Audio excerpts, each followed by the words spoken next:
Quando você olha agora, a percepção que dá é que assim, os sistemáticos já compraram o que tinham que comprar, né? Inclusive, acho que em algum momento a gente vai começar a ver uma reversão um pouco desse fluxo, né? Então, acho que piorou nesse lado.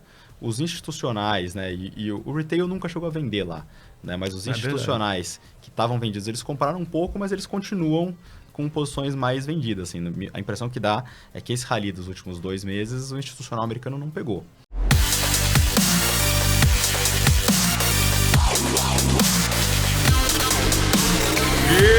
Polegar positivo, estamos no ar. O episódio 43 do Clube da Exame Invest começa agora numa semana importante para o calendário eleitoral das eleições de 2022, semana cujos principais colocados nas pesquisas presidenciais passarão por sabatina no Jornal Nacional e semana onde começamos então o horário eleitoral gratuito, onde começa a se veicular propaganda eleitoral em TV e em rádio. Precisamos entender como as eleições de 2022 podem impactar os nossos investimentos. Para isso, eu peço reforços. Bruno Lima, seja muito bem-vindo à mesa central do Clube da Exame Invest. E aí, firme? Firmeza, man. Espetáculo, cara. Muito bom estar aqui de novo. Algum prazer de estar aqui essa noite? Não? Sempre. É quase praticamente infinito. Intergaláctico, né? Pô, inenarrável, né? Enfim, já é que tá tão repetitivo que eu tô procurando uma palavra nova e não tô achando até agora. Vamos lá, cara. Pode repetir. Consistência. Eu vou pegar boa, tá justo. Vou dar um spoiler do convidado antes de anunciá-lo. Fala. Eu fiz todo esse preâmbulo aqui do momento importante das eleições de 2022 e estatais é uma posição relevante na carteira dele hoje, o que muito me aguça curiosidade. William Leite, CIO da Helios Capital. Seja muito bem-vindo aqui ao Clube da Exame Invest. Obrigado, pessoal. Obrigado pelo convite. Prazer estar aqui com vocês. E deu spoiler certo ou não? Correto. Eita, tá certo. Agora sim. Posição relevante de estatais na carteira. Vamos entender o porquê, principalmente nessa reta final. Senhoras e senhores, estamos a 40 dias das urnas. É verdade, e o William Leite tem estatal representativa na carteira. Vamos entender o racional, vamos entender se realmente é um momento interessante para se entrar ou não ter esses ativos nesse momento na carteira. William, antes disso, cara, nosso quebra-gelo, que também muito me aguça a curiosidade. O que você faz no clube, cara? O que você faz no seu momento livre, quando você não está realmente gerindo, fazendo a gestão de portfólio lá na Helios? O que você faz no seu tempo livre? Olha, eu costumo nadar. Assim, tenho ido bem menos do que o que deveria, assim, né? Tô devendo um pouco, mas Natação é isso. estreando no clube. Verdade.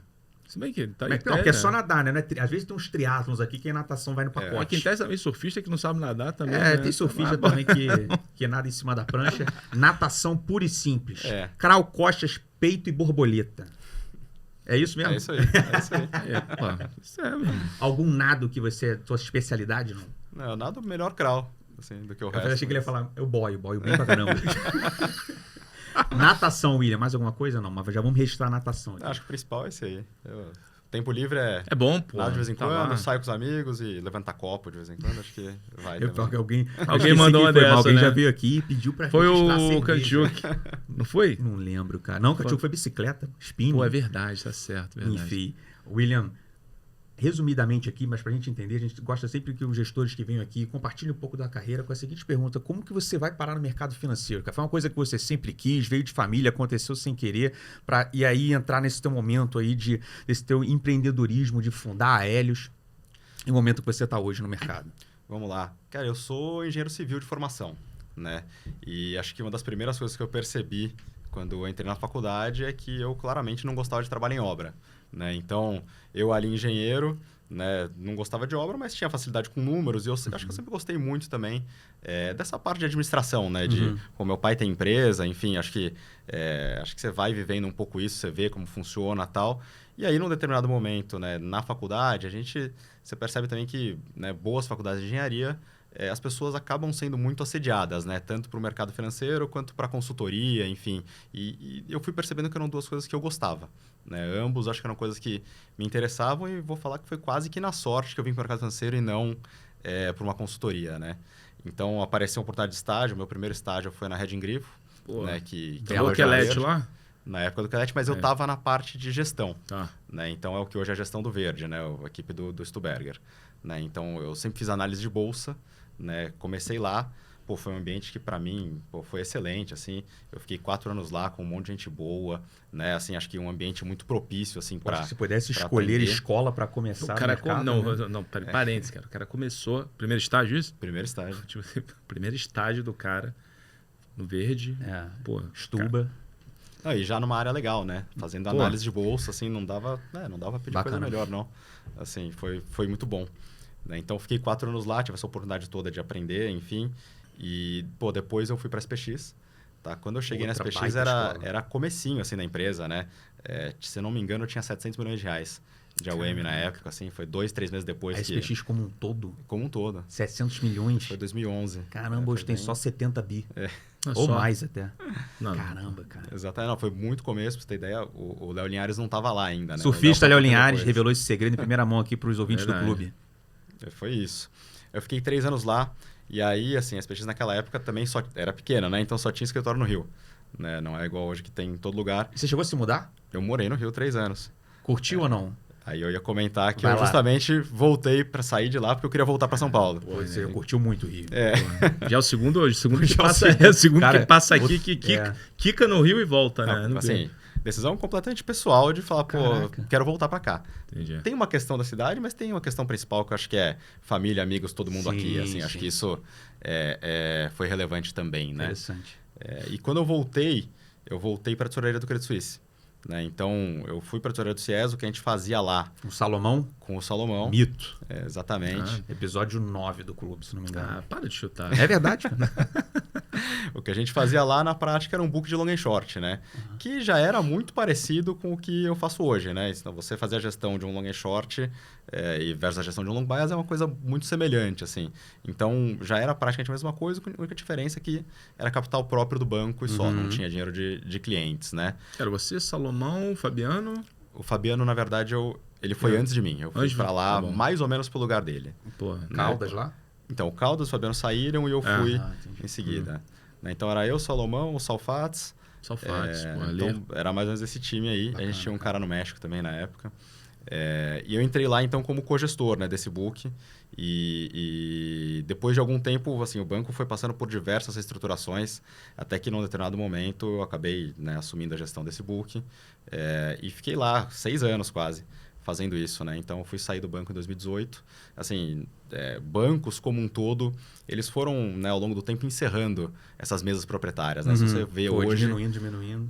o banco foi diminuindo o risco e o Credit Suisse, especificamente, ele acabou tomando a decisão de focar muito mais no business de serviço, né? E menos nesse business de risco, vamos colocar assim. Então, num determinado momento, o banco tomou a decisão de encerrar, né, esse negócio. Foi aí que eu saí do banco.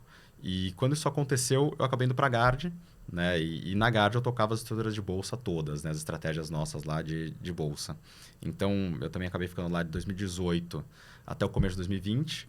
Né? E quando foi o começo de 2020, eu com os meus sócios atuais, a gente tomou a decisão de sair para montar, né, Aéreos. Assim, a gente sentiu que estava com a maturidade correta, etc. E fizemos esse movimento. Né?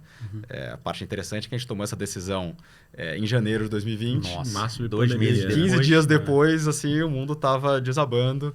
Mas a gente tomou a decisão de seguir em frente, enfim, e resolvemos continuar. E estamos aqui, né? Então, o nosso fundo lá, ele acabou abrindo em outubro de 2020. Então, não completou 2 anos ainda, tem Estamos quase lá. É. Quase lá. Achei interessante, cara, porque é uma oportunidade também para os membros do clube ouvirem que, assim, monta a Hélios pode ser, realmente está caminhando aí para completar o seu segundo ano, mas, pô, pelo menos a julgar pela sua bagagem, sem contar demais sócios fundadores, mas a sua bagagem, cara, pô, tem Verde, SPX, tesouraria do Ciesc, que na época chegou, não vou dizer a maior, porque eu não fiz o dever de casa, mas uma das maiores tesourarias do mercado, depois Gard e agora montando aí o projeto Hélios. Uma curiosidade que eu e Bruno Lima, eu já vou roubar a pergunta dele, que a gente sempre tem aqui, teve algum, qual foi a discussão por trás do nome Hélios? A gente passou bastante tempo, né, procurando nomes. Eu imagino assim, que tentando, deve ser um brainstorming interessante, assim, com os sócios. tentando entender, até, assim, em alguma hora a gente pensou em contratar alguém de marketing para ajudar a gente e tal, mas até que no final das contas a gente achou um nome que a gente achou que fazia sentido, e a história por trás, ela é o seguinte, né, quando você vai a fundo na mitologia grega, todo mundo acha que o Hélios é o deus do sol. Mas na verdade não é. Né? O Hélios, na história, ele é o deus que carrega a carruagem do sol. Então, ele traz o sol todos os dias, né? E a história é como ele fica no alto, todos eles têm um julgamento no Olimpo, ele é o Deus que é chamado para testemunhar, porque a história é que ele é o Deus que tudo vê. Né? Então o conceito por trás para a gente, né, numa gestora, é tentar dizer que a gente vai tentar não deixar passar nada. Né? Tá sempre em cima das histórias, dos cases, enfim, do macro, né? Acho que essa é o conceito um pouco por trás aí. Interessante. Helios, aquele que tudo vê. O que Helios está vendo para a eleição de 2022 é o que vamos saber já já. Mas para entrar nessa discussão, cara, um kickoff assim mais macro, né? O que a gente chama assim do big picture aí, que você está entendendo de mundo, Estados Unidos, como é que equity está se encaixando nesse setor, equities Brasil. Depois a gente mergulha aí em uma das suas teses, mergulha aí no racional, como é que você está enxergando aí de estratégia com essas estatais nesses 40 dias para as urnas. O que você está entendendo do mundo hoje? E como equities entra aí, cara? Eu acho que assim, acho que vale a pena a gente falar um pouco do global para dar o pano de fundo, né? O Brasil, dificilmente ele se mexe sozinho, né? Então, você vai ter, assim, algumas questões idiosincráticas, às vezes descola um pouco para um lado, para o outro, mas, de um modo geral, o mercado, né, de equities vai todo junto, né? Para um lado ou para o outro. Então, eu acho legal para falar um pouco o que a gente está vendo, voltar um pouquinho atrás e falar assim, pô, o que aconteceu esse ano? Né? Então, pô, quando a gente estava na virada do ano, final do ano passado, a gente estava com a S&P no high, né? A gente olhava para aquilo e falava assim, pô, os valuations parecem esticados, né? Mas também não era uma coisa clara, você fala assim, pô, o que vai estourar? Não obrigatoriamente essa bolha, mas o que vai fazer esses valuations diminuírem, né? Então a gente não tinha isso tão claro ali na virada do ano. E aí o que foi acontecendo foi basicamente o seguinte, a gente começou a ter uma discussão relevante de inflação no mundo, né? E aí, obviamente, inflação no mundo significa que se a gente está nessa situação, o juro tem que ser mais alto, né, para segurar isso e, consequentemente, taxa de desconto mais alta, logo bolsa para baixo. Né? Então, acho que o primeiro movimento desse ano, né, que eu diria que ele foi, talvez até começo de junho ali, ele foi muito isso. Quer dizer, juro no mundo subindo e, consequentemente, né, valuation de bolsa diminuindo. Né? Então, acho que foi isso que bateu bastante na S&P até ali. Num determinado momento, que para mim, assim, o que foi marcante é que foi naquele primeiro Fed em que ele subiu 75 basis points, que foi o Fed de junho, né? Ali, para mim, acho que o recado foi o Fed dizendo para a gente que vai fazer o que precisar para conter a inflação. Então, a consequência disso é que, do ponto de vista de mercado, a gente parou de ter uma preocupação de que a inflação ia ser muito alta para sempre. Né? Obviamente, a gente tem uma discussão de em que nível que ela vai parar, estabilizar e tal, mas acho que deixou de ser uma preocupação de inflação descontrolada e passou a ser uma preocupação de, pô, se o Fed vai fazer o que precisar, talvez ele desacelere muito a economia mundial. Então, a gente passou a ser uma discussão de recessão. Né? Então, acho que a gente teve essa mudança grande naquele momento. Tá? Só que a discussão de recessão do ponto de vista de bolsa é lucro das empresas para baixo, né? Porque você tem desaceleração econômica, então lucro para baixo. Então, foi aí que a gente teve a segunda pernada da S&P caindo, que foi quando o mercado entendeu que o Fed ia fazer o que precisasse. Num determinado momento, acho que a gente passou a ter... acho que a gente começou a ver duas coisas. Tá? Primeiro, o S&P caiu, né? E o Fed recuperou um pouco a credibilidade. Então, na hora que ele recuperou a credibilidade, o juro longo americano, 10 anos, etc., começaram a tranquilizar um pouco também. Por mais que ele esteja puxando o juro curto, o juro longo acalmou um pouco. Né? Esse chegou a bater 3,5, depois agora está rodando por volta de 3. Então, eu acho que acalma um pouco. E nas bolsas americanas, a duration ela é muito grande. Né? Então, o efeito juro sobre o preço da bolsa ele é muito relevante, eventualmente até mais do que o efeito lucro, né, na bolsa. Então, ele é mais alavancado a juros do que a lucro. Né? Pelo menos quando você compara com o Brasil, que são empresas de duration mais curta. Né? Então, naquele momento, acho que você começou a tranquilizar um pouco o mercado e o S&P começou a reagir, começou a subir. E aí você juntou isso com o valuation que já tinha, né? A bolsa tinha caído um pouco mais de 20% desde o high, então o valuation já estava um pouco mais palatável. Né? O positioning era muito leve, ninguém tinha bolsa naquele momento, você olhava todas as métricas que a gente tem, né, para olhar de positioning, estava tudo muito oversold. Né? Assim, tanto no lado de técnico de mercado mesmo, quanto opiniões. Né? Você perguntava para todo mundo bearish e tal. Então era aquela situação... aquela situação mais fácil, assim, né? Qualquer coisa faz a bolsa subir. E no mercado americano, você tem uma parte grande de fundos sistemáticos. Né? Que basicamente, assim, a principal deles ali são fundos que são, de certa forma, trend followers. Né? Então, conforme a bolsa sobe, ele vai comprando mais. Então, esses fundos tinham desalavancado, porque conforme caiu, eles foram vendendo, de repente começou a subir, conforme sobe, eles foram comprando mais. Então, a gente teve aí nos últimos 3, 4 semanas, um movimento grande desse tipo de perfil de fundo sistemático comprando. Foi basicamente isso, né? Acho que foi muito isso. Eu atribuiria, assim, 60%, 70% de explicação do que aconteceu a isso. Essa melhora de agosto. O macro aliviou um pouco. Sim. E isso começou a... porque, assim, assim, só pegando o papo aqui é que eu acho que também a maioria do negócio acabou explicando que você olha o caixa de mutual funds lá fora, né, que é o equivalente ao multimercado aqui, continua muito alto. E aí eu estava lendo um relatório esse final de semana, uma casa comentando, uma casa de análise, muito nessa linha de que, poxa, não é porque o caixa está grande, mas caixa hoje ele te remunera. Então, caixa hoje é de fato uma alocação de capital. Antigamente, você acabava sendo empurrado para alguma coisa. Hoje em dia, não. Hoje Cara, você tá pode ficar no caixa, né? Hoje você pode esperar porque você está sendo remunerado por isso. Então, mudou um pouco, né? Acho que a dinâmica tem um pouco disso também. E acho que assim, essa história do caixa muito alto, no final, é mais um daqueles indicadores de que o posicionamento estava muito leve, né? Acho que é um pouco isso também. E quando você olha agora, a percepção que dá é que assim, os sistemáticos já compraram o que tinham que comprar, né? Inclusive, acho que em algum momento a gente vai começar a ver uma reversão um pouco desse fluxo, né? Então, acho que piorou nesse lado. Os institucionais, né? E o retail nunca chegou a vender lá, né? Mas os institucionais que estavam vendidos, eles compraram um pouco, mas eles continuam com posições mais vendidas. Assim. A impressão que dá é que esse rally dos últimos 2 meses, o institucional americano não pegou, né? Sabe uma coisa que até pegando esse gancho, cara, porque assim, ainda falando lá de fora,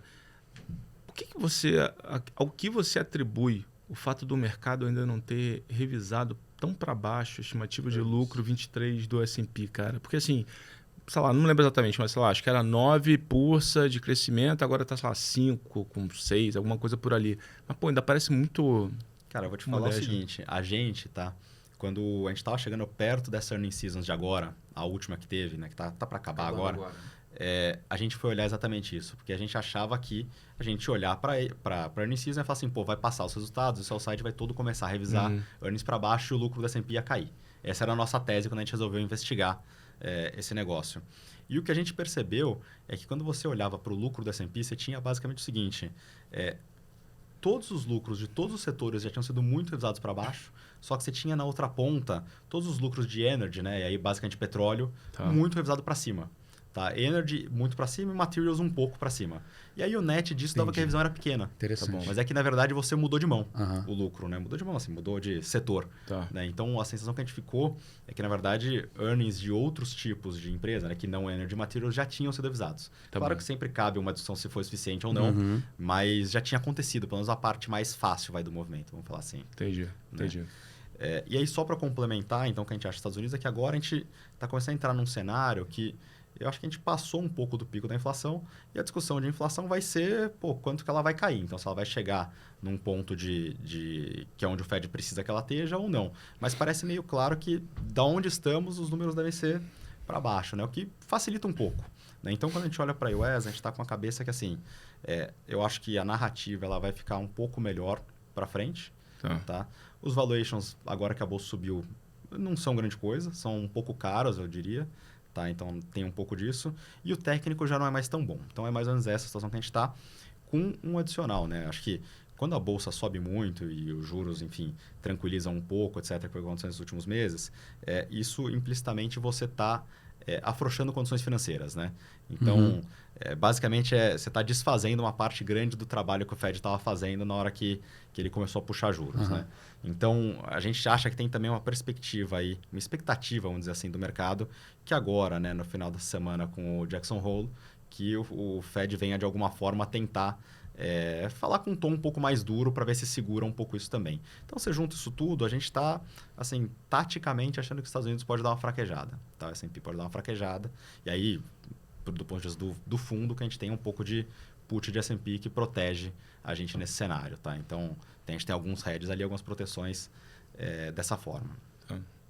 Trazendo um pouco para o Brasil, assim, acho que Brasil, você tem, assim, acho que tem 2 diferenças relevantes, tá, em relação ao Brasil em relação aos Estados Unidos. O primeiro, que eu acho que é o mais relevante, tá, o valuation aqui é muito barato. Tá? Você vai falar assim, pô, mas acabou de subir bastante e tal. É verdade, mas é assim, era muito barato, era assim, e agora ainda eu nem sei, acho que muito barato ainda, né? Então, não dá nem para dizer que passou de muito para barato só. Então, a gente olha para o valuation aqui, isso chama muita atenção. A gente sabe que valuation por si só não resolve, né, o problema, mas ajuda muito, né? Acho que dá algum conforto que você fala assim, pô, eu estou comprando coisas aqui que são baratas, né? Parte disso, acho que dá para a gente observar também que você tem prêmios de risco no Brasil como um todo, né? A própria curva de juros, você olha para ela, assim, onde está, né? O juro, sei lá, 11,5, o juro longo, isso embute muito prêmio de risco também. né? É difícil você achar que o juro vai ficar onde está. Né? Então, em algum momento, as coisas deveriam convergir para uma normalidade maior. Então, a gente acha que tem bastante prêmio de risco aqui. Tá? Quando a gente olha para o cenário de atividade, a gente até acha que a atividade vai arrefecer um pouco, mas assim, acho que tem muito espaço para revisão de earnings para cima ainda de alguns setores aqui. Então, eu acho que está mais tranquilo. Tá? E a outra coisa mais importante é que aqui o Banco Central já fez o trabalho. Né? Então, acho que, sei lá, o Banco Central deixou a porta aberta ali para talvez mais uma alta na próxima reunião. Não sei se ele vai fazer ou não, mas de qualquer forma a gente já sabe que estamos muito no final do ciclo e acho que a discussão vai passar a ser quando que ele vai começar a cortar. Né? Se demora mais ou menos, mas isso por si só já melhora muito a situação para a Bolsa. Tá?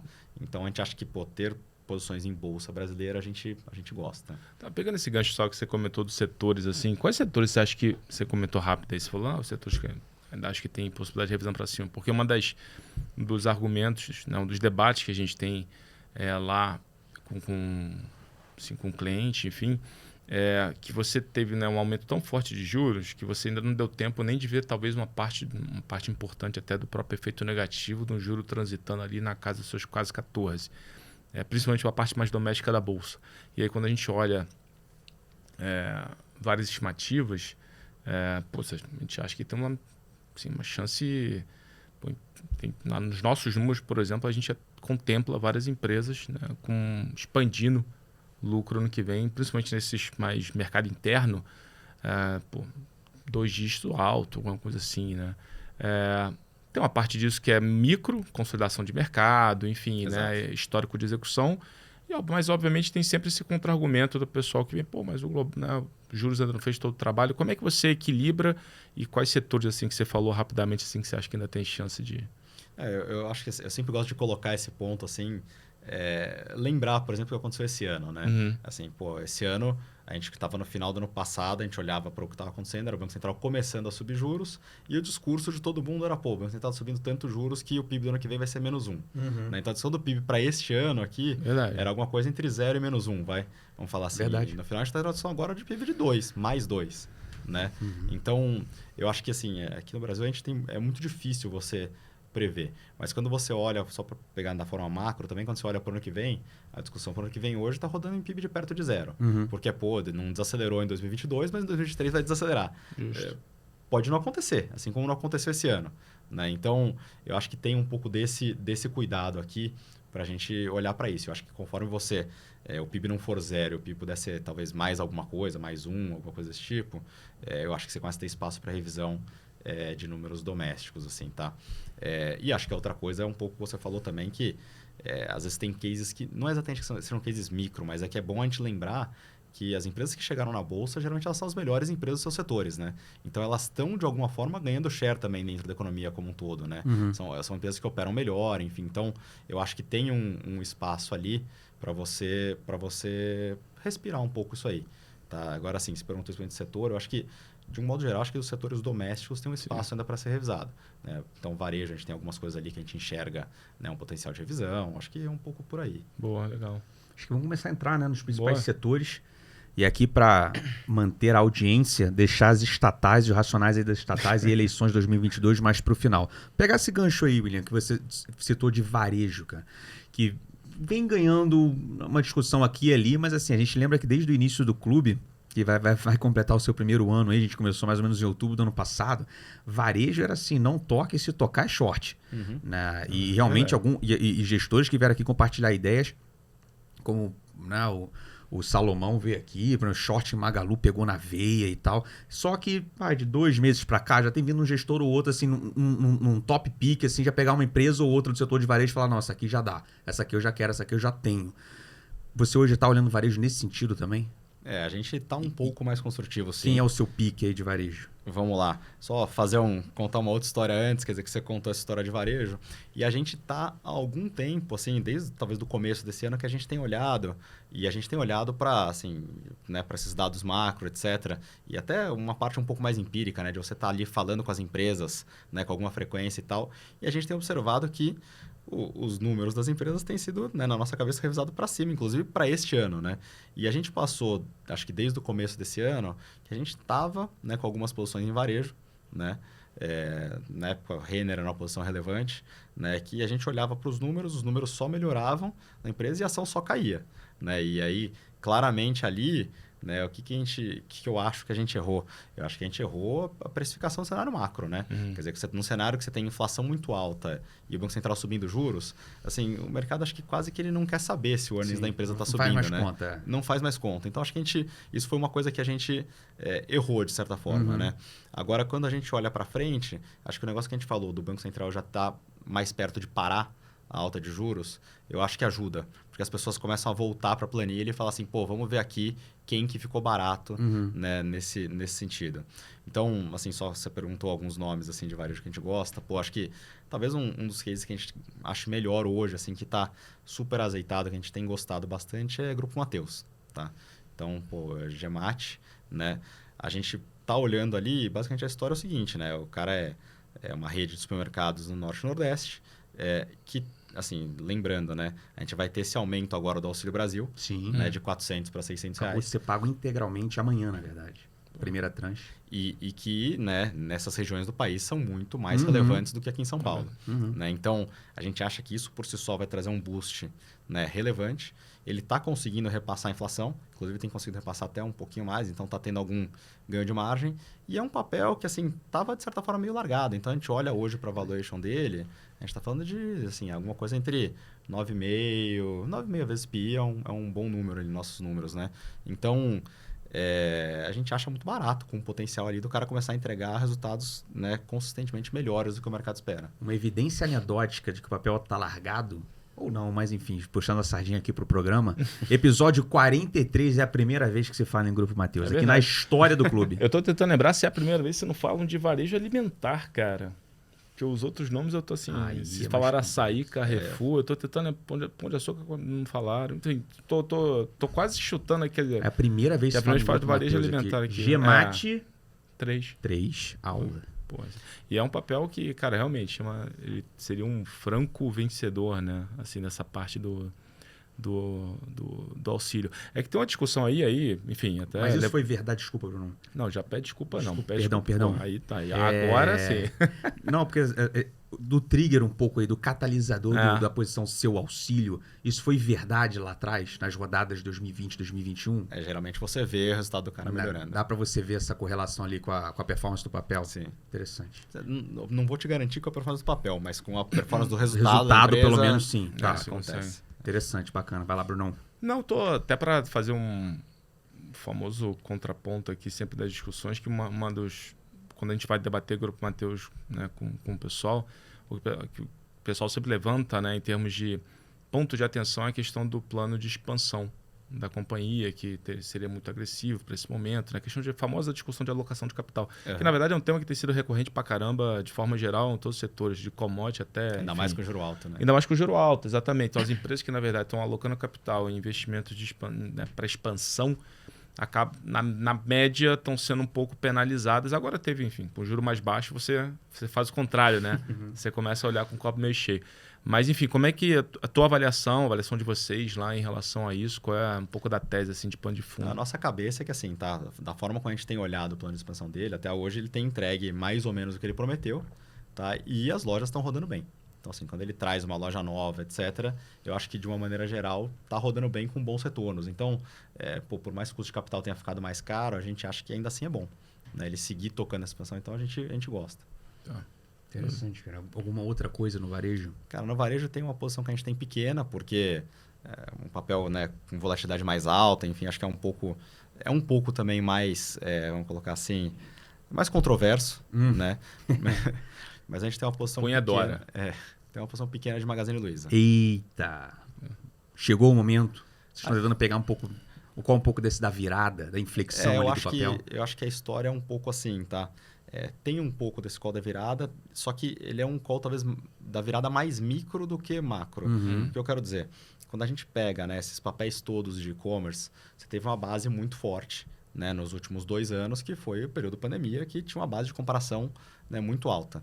Especialmente no caso do Magazine Luiza, assim, o que a gente está vendo, e esse último resultado deu um pouco essa impressão para a gente também, é que está acontecendo o seguinte, tá? A base forte está começando a sair da conta. Então, quando você olha para 12 meses, a gente viu assim que o segundo TRI, na nossa conta ali, deveria ser o low de crescimento ano contra ano. Né? Então, no terceiro TRI, você começa a reacelerar. Então, você vai ter saído de um crescimento baixo que ele teve agora para uma aceleração de crescimento, né? E sendo que o papel saiu de 25 para... chegou a bater 2 e pouco, agora está R$4. Né? Então, assim, não dá para olhar muito valuation nessas teses, né? Mas, pelo menos, você tem, acho que, alguma gordura ali de dizer que o papel caiu bastante já. Né? E acho que uma coisa que ajudou, né, é que, no final das contas, quando a gente olha o resultado do segundo TRI, ele não queimou mais caixa, ele até gerou algum caixa, que era uma preocupação que o mercado sempre tem nesse tipo de tese. Então, ele parou de queimar caixa, a base de comparação dele vai ficar mais fácil para frente. Né? Parece uma besteira, mas acho que você tem que olhar um pouco para esse tipo de coisa, porque é assim que o mercado olha, né? Quando está crescendo ano contra ano. Né? Então, a base ela te ajuda, né? Num preço, acho que ainda ok, assim, do papel.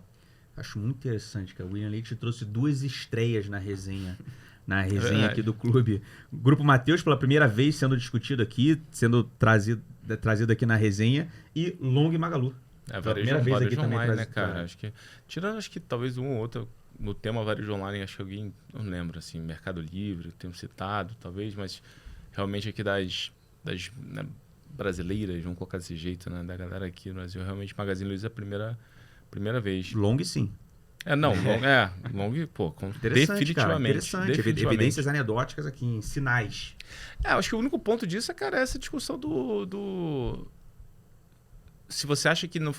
você acha que a visão de juro Brasil, ela deveria se contrapor à questão de juro lá fora? Eu estou perguntando isso pelo fato de varejo online, tech, growth companies. Esse papel, ele deveria, né, andar parecido com o Nasdaq, né? Ele tem uma correlação relevante com o Nasdaq. A forma que a gente gosta de pensar nisso é que, né, embora eu tenha mencionado, né, que Estados Unidos a gente está um pouco short, né, tem aquelas proteções, etc., você não pode virar o barco inteiro para o mesmo lado. Né? Então, também acho que ele funciona como um contraponto aí, essa posição short. Equilibra um pouco o portfólio, vamos colocar assim. Interessante. Boa, né? Saindo de varejo, qual outro setor aí que você vê potencial para uma revisão de earnings mais forte para o ano que vem? Cara, uma coisa que a gente tem, tá, em um papel mais doméstico aqui que a gente gosta, é a Apivida. Tá? Parecido uma vez aqui, outra ali, mas está começando a aparecer mais, né? Depois da queda, né? Chamou muita atenção, né, cara? Pois é. A gente... Mas é uma posição recente que vocês estão montando? Essa posição é recente. A gente comprou, acho que lá para junho, julho. Tá uma coisa nova. Não foi uma posição que a gente carregou há muito tempo. A gente não era uma coisa relevante para a gente antes. E o que a gente, né, começou a ver, a gente já está há algum tempo, que a gente está enxergando o seguinte, que a empresa ia começar... a empresa começou a indicar que teria assim, algum crescimento, né, de vidas, né, que não vinha acontecendo, e principalmente sinistralidade, né, MLR, né, o Medical Loss Ratio dela ia começar a melhorar um pouco. Eu acho que o grande ponto nesse caso é que assim, a empresa vinha falando um pouco isso, só que a credibilidade estava baixa. Né? E aí veio esse resultado do último TRI e mostrou que, de fato, está acontecendo. Né? Então, é difícil ainda precificar, quer dizer, onde vai ser, né? Para que patamar vai melhorar a sinistralidade dele, ou vai melhorar a adição de vidas, né? Que a gente tem. Mas já parece que o cara recuperou um pouco da credibilidade, o papel acho que tinha sofrido muito, e assim, se ele entregar um pouco, né? Acho que essa... Ele é um pouco menos revisão de earnings, mas ele é muito mais você acreditar que o earnings é aquilo lá mesmo. Sabe? Mais do que a revisão em si. A capacidade dele de entregar aquilo. De entregar. E a gente acha que agora parece que ele foi um pouco pro caminho certo, né? E acho que é um papel que também pouca gente tem. Então, isso também te ajuda, né? Acho que no final, conforme as pessoas forem ganhando, tendo essa percepção, elas vão ter que comprar o papel e leva para cima, né? Bacana, cara. Bom. Algum call aí, antes da gente entrar em estatais e eleição, algum outro setor ou papel que você... Cara, em utilities, a gente tem a Eletrobras, mas assim, né, não é uma estatal, então não estamos nesse tema. Quase que te corrigi, mas é verdade. Por isso que foi antes de a gente entrar estatal. Você me ajudou. Eu já estava aqui no gatilho para falar que era estatal, mas é verdade. A gente tem, assim, Eletrobras pós-privatização, a gente gosta, tá na nossa cabeça, assim, a gente olha todos os índices ali de eficiência dela, etc. E assim, dado que ela é, de longe, a maior empresa do setor, tá, faria sentido que com o tempo ela passasse a ser a empresa mais eficiente do setor. Né? Acho que olhando assim, o tamanho se paga, né, de alguma forma. A gente não coloca isso na conta. Na nossa conta, se a gente trouxer ela só, né, para o patamar da segunda menos eficiente, tá, a gente já deveria trazer aí o preço da ação para algo como R$65, R$70. Tá? E aí você sobra com toda a gordura do ganho de escala dela ainda. Né? Então, acho que a gente gosta. Tem um problema que acredito que um monte de gente já tenha falado, né? Então, é um trade um pouco mais crowded, vamos dizer assim. Tem muita gente posicionada, né? Acho que nessa discussão falta ainda talvez falta justamente o investidor estrangeiro, né, cara? Talvez. Só que virou um papel grande o suficiente para esse estrangeiro ter interesse, né? Ele deveria estar olhando para isso. Exatamente. Né? Que acho que é até um pouco a história da oferta, né? Que era uma oferta super grande e que saiu num momento muito ruim de mercado, né? Então, teve demanda ainda assim, dado que era grande, né? Que eu acho que a galera hoje fica se perguntando exatamente isso, né? O que vai fazer o investidor estrangeiro olhar assim, a tese ela cai que nem uma luva para várias frentes de atuação do investidor estrangeiro, mas assim, né, o que efetivamente faria de fato o Brasil, enfim, as incertezas naturais do processo, né, seja de eleição, seja de juros, seja de reaceleração de crescimento, essas dúvidas começarem realmente a se reduzir e aí sim o estrangeiro volta a olhar para o mercado aqui com mais carinho e aí definitivamente a Eletrobras acaba sendo o nome por liquidez, enfim. Eu acho que juros é até porque o utilities, né, é um setor que é mais ligado a essa dinâmica de juros, mas eu acho que ele começando a mostrar também algum resultado, né, você vê assim, a empresa vai colocar um CEO novo agora, né, mal entrou, Sim. Então assim, acho que vai demorar um tempinho ainda para o cara mostrar, mas acho que aos poucos eles vão começar a mostrar número e aí acho que o mercado vai começar a acreditar um pouco mais na tese, né? Acho que é um pouco por aí. Justo. Acho que o estrangeiro ele espera mais, né, antes de pagar para ver. Exatamente. Já vou até botar estrangeiro aqui no bololô do papo da eleição 2022. William, a gente sabe que, cara, nas próximas semanas a gente, que eu digo até mercado, mas até a grande sociedade vai se afunilar monotemático, né? A eleição, principalmente a eleição presidencial, mas a eleição também para governo, de estado, deputado, senador, mas eleições presidenciais, que a gente sabe que cada dia mais os mercados só vão respirar isso, só vai mexer em cima disso, em cima de pesquisa aqui, pesquisa ali, tracking, etc. Como que vocês na Helios estão vendo essas eleições de 2022? E realmente, assim, qual o racional, qual é a estratégia para vocês terem uma posição relativamente relevante de ter estatais hoje, nesse momento do ciclo eleitoral? Compartilha com a gente um pouco aí a sua visão. Eu acho que tem algumas coisas, tá? Mas eu vou começar pela primeira, que é a que mais ajuda a gente a ter esse tipo de posição e ter algum conforto nisso, né? Então, a posição que a gente tem, né, relevante é Petrobras e Banco do Brasil, são essas duas, né? Então, qual que é a coisa que me dá um conforto? Pô, as duas empresas são muito baratas, tá? Assim, a gente está falando de Petrobras a mais ou menos 2 vezes e meia EBITDA, né? Sendo que era para rodar algo como 4,5, 5. Se tivesse a 4,5, a gente já está achando barato, tá? Assim, tá 2 vezes e meia. Então, acho que isso diz que tem um risco político bastante embutido já nesse preço, né? E Banco do Brasil está rodando a 4 vezes PI. Tá? Então, acho que é a mesma história, assim. É super barato, né? Bancos privados estão rodando mais para 6,5, 7. Né? Então, acho que isso dá algum conforto. A segunda coisa é que, nos dois casos, o operacional dessas empresas está excelente. Tá? Então, assim, ambos os casos, você pega Banco do Brasil, no começo do ano, né, a gente olhava e falava, pô, o Banco do Brasil está 4 vezes PI. O papel subiu 40% e ainda está 4 vezes PI, porque o lucro foi melhorando muito. Né? Quando você olha para a composição de carteira do Banco do Brasil, etc., é talvez o mais defensivo, né, que a gente pode ter. Então, ele tem uma exposição grande ao agro, empréstimo para servidor público, etc., que são coisas que defendem num ciclo de inadimplência um pouco pior. Né? Então, acho que isso tudo ajuda. Ele tem conseguido reprecificar a carteira dele, então, acho que está com um operacional excelente. A Petrobras, eu acho que, assim, primeiro, né, a parte operacional, custos, produção, etc., acho que ela entregou tudo o que precisava, assim, não dá para... Você olha a situação da empresa hoje, você fala, pô, é impressionante o que aconteceu ali. E ela teve uma ajuda grande do petróleo. Né? Então, o petróleo também ajudou e a empresa tem dado lucros, recordes sucessivos, tanto que está pagando essa quantidade toda de dividendo. Né? Então, eu acho que ter o valuation a nosso favor, acho que ajuda muito. Né? E aí, a outra coisa, assim, aí passando para a questão eleitoral mesmo, assim, o que nos parece é que... Antes de você entrar aí para segurar a audiência, antes de você entrar aí, estou brincando, mas é que você falou petróleo, né? Aproveitar, pegar aqui a sua presença, o que você está vendo aí de petróleo, depois desse zigue-zague, você explodiu para quase 130, voltou agora para baixo de 100, onde que você está mais animado, está menos animado aí com o preço de petróleo? Olha, a gente teve, assim, ao longo desse ano, no começo do ano era uma posição relevante nossa, está exposto a petróleo, né? Então, Petrobras era uma posição grande, a gente tinha Junior Oil Companies, né, aqui, então tinha PetroRio, tinha um pouco de 3R. Isso foi uma posição relevante nossa, mas já há algum tempo não é. Tá? Então, a gente não é mais um core nosso ter petróleo né, na carteira.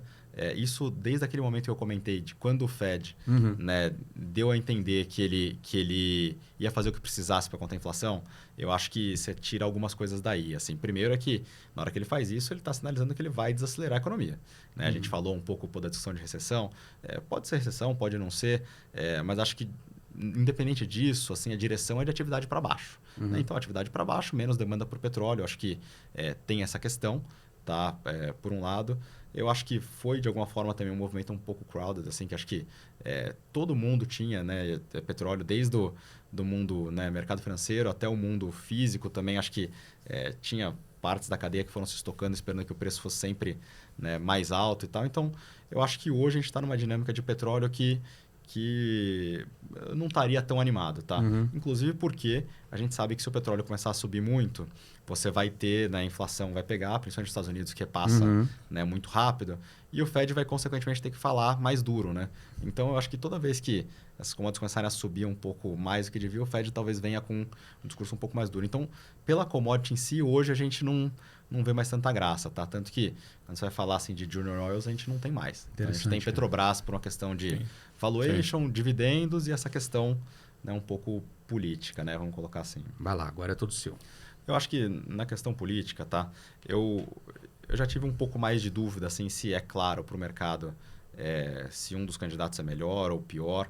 Acho que isso dá para discutir, assim, porque acho que vão ser coisas um pouco diferentes, né? O que cada um deles vai fazer. Mas eu acho que, quando você olha do ponto de vista de estatais, eu acho que fica um pouco claro que uma continuação desse governo ela é mais favorável a estatais. Acho que um bom exemplo é falar o que a gente viu na Petro, né? Que a gente comentou agora. Pô, a Petro hoje é uma empresa que está super redonda de custo, paga dividendo.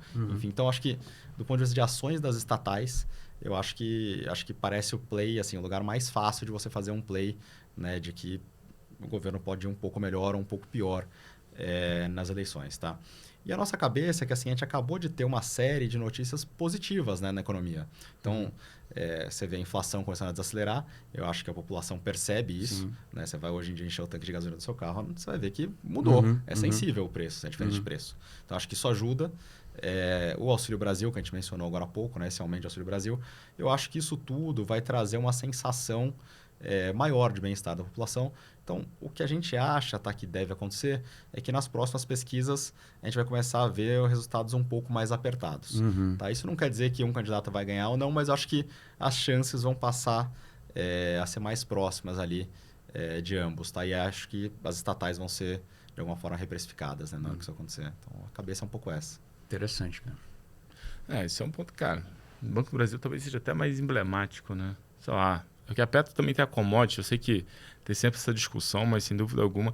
Agora, o que a gente faz, se puder só... Fala, cara. Em alguns momentos, quando a gente está assim, um pouco mais pessimista com a commodity, mas a gente quer ter Petro, muitas vezes a gente vende um ETF de empresas de petróleo lá fora e fica mais ou menos neutro, vai para esse risco. Assim. É porque a Petro, sem dúvida alguma, é um negócio muito descontado, sem dúvida. Assim, mas o ponto é que também acho que a própria questão do dividendo, né? Você gerou, sei lá, 50% de dividend desse ano. Então, o pessoal acabou também, de certa forma, o mercado como um todo. Assim, olha, entendo que tem esse risco, beleza, mas né, com 50% de dividend yield, cara, eu aceito uma posição até maior do que eu teria, né, se esse cenário do pagamento de dividendo desse montante não fosse verdade, né? Sim. Então, acho que também tem essa própria discussão aqui na mesa, né? Por outro lado, agora, a maior parte disso aconteceu, né? Então, talvez você fique mais suscetível, né, que até uma visão nossa, assim, você ter hoje, na margem, você acaba, na tese de Petro, ela acaba mais suscetível para a discussão de volatilidade eleitoral. Né? Eu acho o seguinte, assim, na nossa conta lá, até o final do ano você tem pelo menos mais um dividendo grande, né? Assim, vai ser menor do que esse último, provavelmente, mas acho que ainda vai ser uma coisa relevante. Depois, de fato, você tem razão, você vai estar na discussão de quem vai estar no controle da empresa, né? No final, vira isso. Sim, que a gente está falando, a alocação de capital que a gente falou antes, né? O que vai ser a alocação de capital marginal Exato. Agora? Não, justo pra caramba. Vou aproveitar a oportunidade que a gente está falando de Petro só para tirar uma curiosidade de quem acompanha mesmo, faz as contas na vírgula e acompanha o resultado da empresa.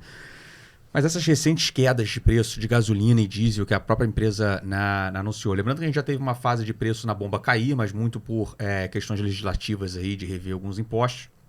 Mas a companhia também aproveitou a queda do petróleo recente, né, e começou a anunciar também preço mais baixo na refinaria.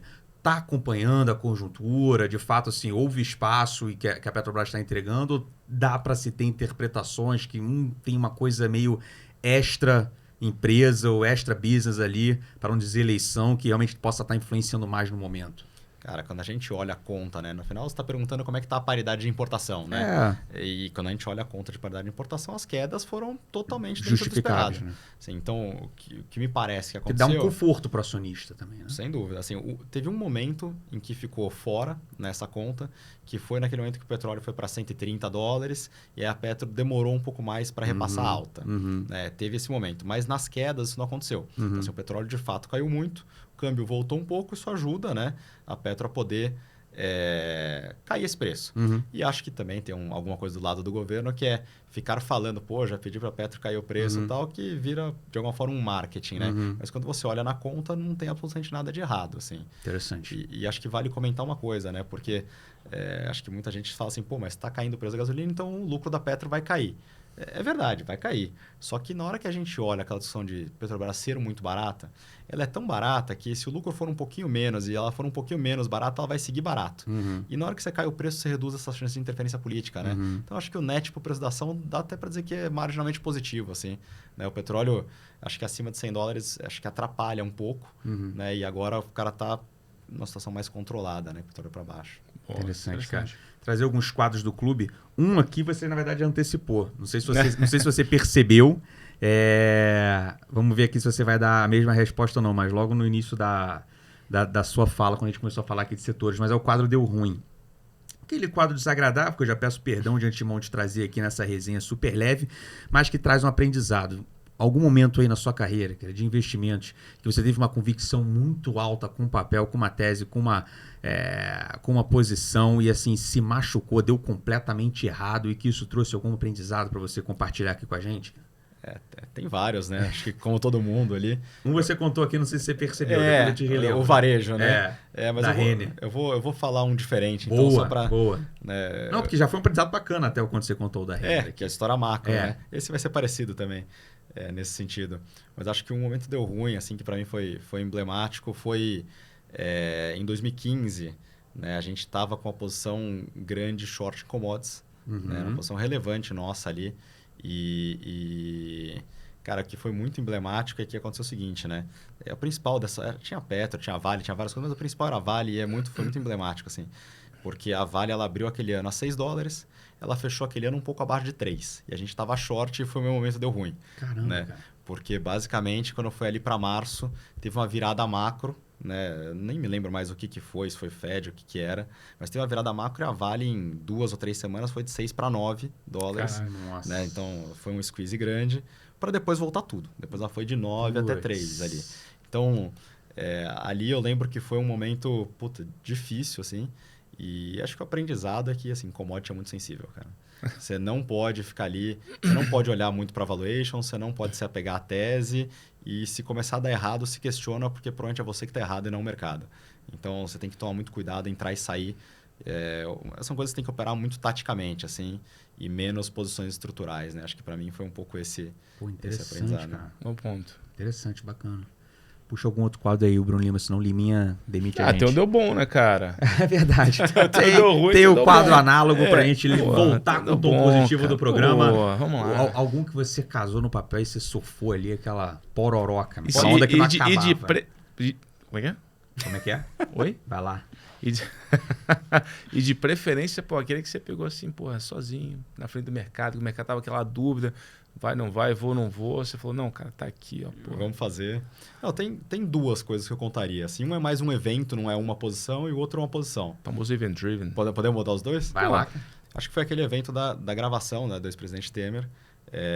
Que, assim, não sei se vocês vão se lembrar disso, mas... Esse deu bom pra você? Esse pra gente deu bom. Cara, geralmente esse dia não gosta de ser lembrado aqui pelo mercado. Que interessante, cara. O que aconteceu foi um pouco o seguinte, né? A gente, estruturalmente, isso é uma característica nossa, a gente gosta de carregar muito hedge na carteira. Então, o que acontecia?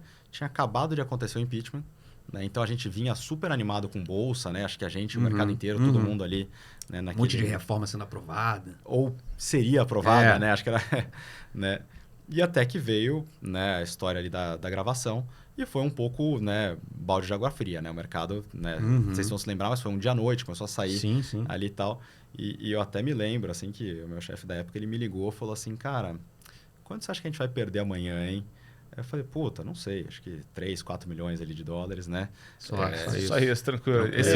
Esse chefe aí, você era Salomão? Isso aí vai no Pix. Não. Isso aí já Salomão tá muito calmo nessa ligação aí, isso aí né? já era pós-Salomão. Ah, tá. Aí ele falou isso, eu falei 3, 4 milhões de dólares, ele falou assim, cara, você já viu que a WZ tá caindo 19% aqui no aftermarket? Nossa! Vai ser muito pior que isso. Eu falei, pode ser que seja pior. Né? E aí fomos pro dia seguinte e foi uma situação na qual, de fato, assim, os hedges funcionaram muito bem. Porque o que aconteceu foi que a nossa carteira de papéis perdeu ali os 3 a 4, enquanto que a carteira de hedges ganhou 6. Então, o net das duas coisas foi um positivo bom. Né? Porque, no final, esses hedges, eles têm uma característica de uma certa convexidade, né? Então, a gente já estava no ponto ali... Assim, a caudazinha, né? A bolsa aquele dia abriu caindo 15%. Se ela tivesse caído 30%, teria sido melhor para a gente. Né? O ruim seria se ela tivesse caído 6%. Ali teria sido ruim. Mas naquele ponto foi bom, assim, foi legal pra gente ali. Acelerou acelerou na queda. Exatamente. Entendi. Acelerou o hedge na queda e o movimento foi muito cara. grande. Interessante, né? O momento deu bom, foi o hedge. Porque a importância de hedge bem feito. É importante, cara. Interessante, cara. E a gente sabe que no Brasil, assim, a cada 6 meses você tem algum susto, né? Opa. Acho que no mundo você tem a cada 2 anos, que pega o Brasil também, e no Brasil você tem mais, né? Então, é verdade. A Covid foi um exemplo, né? Você tem coisas que... Sim. Assim, hedge é bom você ter para coisas que você não espera que vão acontecer. Então, acho que é um pouco... por aí. O outro, acho que não sei se a gente pegou sozinho, mas foi uma coisa que a gente pegou, assim, foi um pouco diferente, foi um short. Tá? Opa!